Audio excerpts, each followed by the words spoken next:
services concluding, and many people, of course, are heading back to their respective towns and residents. Traffic officials are anticipating a surge in volumes, with peak traffic, of course, expected along major routes. Let's continue canvassing the country, getting you a sense of what else we know so far. Bring in now Abongile Jantjies, joining us live from East London in the Eastern Cape. And Abongile, in the past, we've seen major accidents take place there, and of course, officials are hoping for a different state of affairs this time around.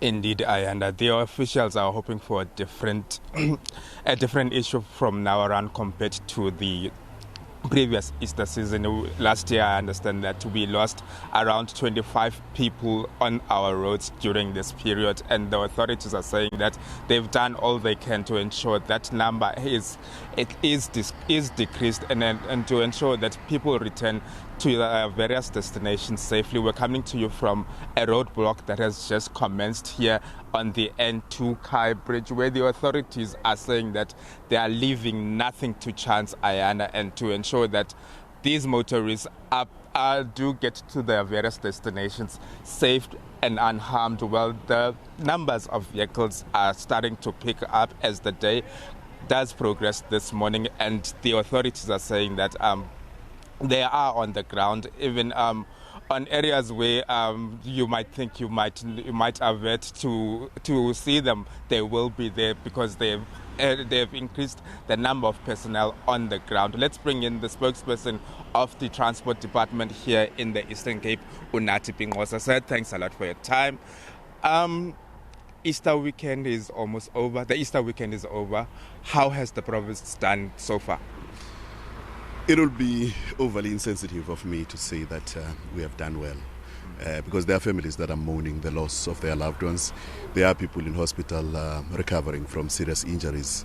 However, it is fair to say that we are faring slightly better than we did last year.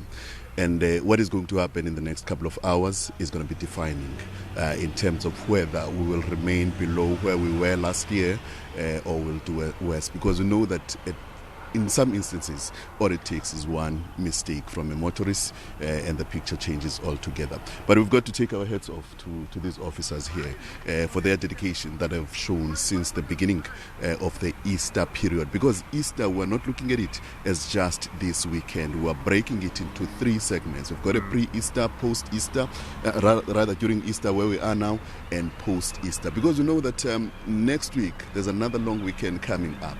The Freedom Day and the Workers' Day long weekends. So we still have a lot on our hands. So we are looking at it holistically. But as for the Easter period as is now, we are doing slightly better than we did last year. And it's thanks to these officers here. They've arrested a lot of people. 249 people were arrested this weekend alone for drunk driving. And we believe that by arresting people for drunk driving, we would have stopped accidents that were waiting to happen. So we commend them for a job well done, because by removing those moving hazards, we will never know how many lives we would have saved, including the lives of those who were arrested themselves. Your statistics show that the OR Tambo district recorded a higher number of drunk drivers. So it seems to be a problematic area, not to exclude the other districts, but that area seems to be a problematic area, particularly the area of Dujwa, particularly Amatole, and the area of Mtanda. Take us through that. Indeed, we have noticed that trend. They will surpass other districts by nearly 50 in terms of the number of arrests, which is alarming on its own. But maybe some of the credit, like I said, should go to the officers. But there's something wrong with the way you and I, as road users, I'm not talking about you, my brother, but I'm just talking generally, those who are caught on the wrong side of the law. There is still that problem of people who get behind the wheel under the influence of alcohol. And thus, that has proven time and again that it leads to accidents. But another trend that we've noticed, disturbing trend that we've noticed, particularly around the Buffalo City area, is the issue of hit and runs. We are seeing a lot of pedestrians being knocked over by vehicles that will not stop and move on as though nothing has happened. And I believe that that is the most cruel a person can do to knock over a pedestrian, leave that person to die, because some of them die because there is no swift response in terms of getting help for them. If a motorist can stop and seek for help for that person, maybe would have been able to save those lives. We are waking up to those news of a pedestrian that has been a victim of a hit and run. Last week we were talking about the same thing having happened in Bisho. So it's a trend that is continuing. We saw it happening at an alarming rate during the festive season. It clearly is continuing even during this period, and we are calling on the people of East London and the Eastern Cape in general to refrain from doing that. But most importantly, those who may know people who are responsible for these acts of hit and run, to please come forward to the police anonymously and report those people, because those families deserve justice as well. We're talking about a 43-year-old lady now that is no more thanks to a hit and run. Lastly, Unathi, we're experiencing wet weather conditions. What's your word to the motorists? Look, maximum focus is the minimum requirement that we want from our road users. We are calling on them to be extra vigilant, to be patient with one another.